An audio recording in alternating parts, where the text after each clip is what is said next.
Hello everyone, welcome back to the channel. Welcome back to another Ravishing review. Today we're taking a look at The Rock versus the British Bulldog from WWF No Mercy 1999.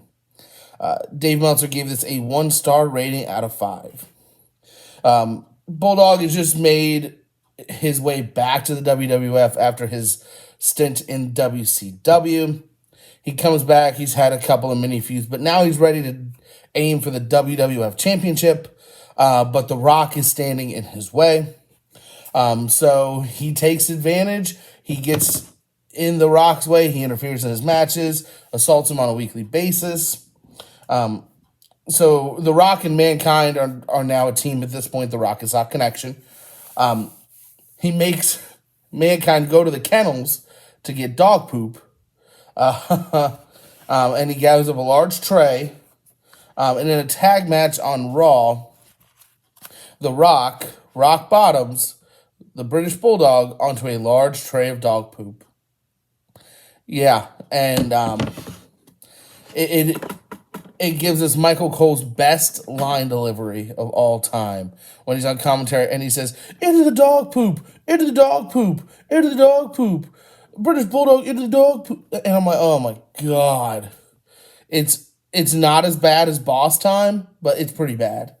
But to the match now, slugfest starting in the ring. Rock gaining the quick advantage. Bulldog counters and hits Rock with a chair. What are the rules? Again, what are the rules here? Back in the ring, Bulldog puts a headlock on. Rock fights out, but Bulldog quickly regains control of the match. Rock does counter eventually, throws Bulldog into the corner. Rock with a swinging neck breaker for a near fall. Bulldog hits a delayed vertical suplex and right back to the headlock. Headlock's in for about 30 to 40 seconds. We're not near the Warrior levels of rest hold. And it even includes the ref checks the arm 3 times cliche. Rock hits Y on his Xbox controller, hits the comeback, putting the boots to Bulldog in the corner. The Bulldog does counter with a low blow while the ref's back is turned. Bulldog goes for a big boot, but Rock avoids. Rock with a DDT, but the British Bulldog with a power slam. Goes for a pin, but the Rock does get his foot on the rope. He goes for another power slam. Rock counters, rock bottom, people's elbow, gets the win. I'll give it 2 stars out of 5. Nothing special. I think it would have been a fine TV match. It was a little disappointing, though, considering they made this such a big part of the British Bulldog's return to WWF, and the fact that he got over him so many times for weeks by using dirty tactics and attacking during his matches, and then we get to the match and it's rest hold for a while, a couple of power slams.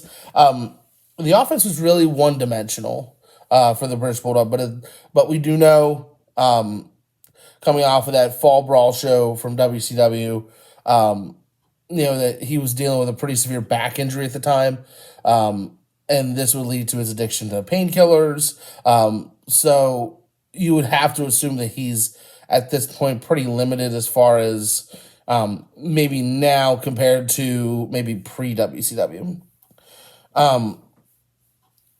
But this was under 7 minutes, and you would think that a feud over who the next number 1 contender would be longer than 7 minutes. We'll see in the years to come for WWF that number 1 contenders matches can go 15 to 20 minutes easily. So it's a fine TV match, but for a pay-per-view match, it's just nothing special. I hope you enjoyed this episode. Check out our social media links in the description below. Be sure to tune in to the PWO WrestleCast, the premier professional wrestling podcast, every Monday live at 7 p.m. Eastern Standard Time on Facebook. Thank you for watching, and I will see you next time for another Ravishing review.